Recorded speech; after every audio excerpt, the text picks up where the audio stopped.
Buongiorno a tutti dallo Chantilly, io sono Emanuele e sto preparando per gli amici dell'azienda Ruggeri due caffè frappati al pistacchio freddi, caramellati. Questo è il procedimento che bisogna fare prima di ogni caffè frappato o shakerato,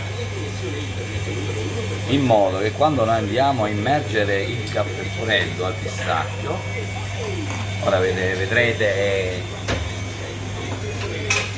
praticamente il caramello si amalgama col caffè freddo e dà quel retrogusto piacevole al cliente. Adesso finiamo l'opera. Mi dispiace Domenico, tu non ci sei, ma mi sarebbe piaciuto anche fare qualcosa per te. Sarà la prossima volta, dai, va bene?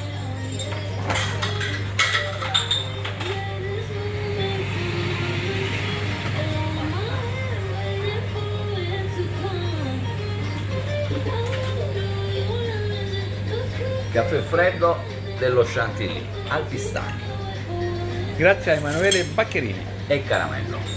Grazie. Ciao a tutti dallo Chantilly.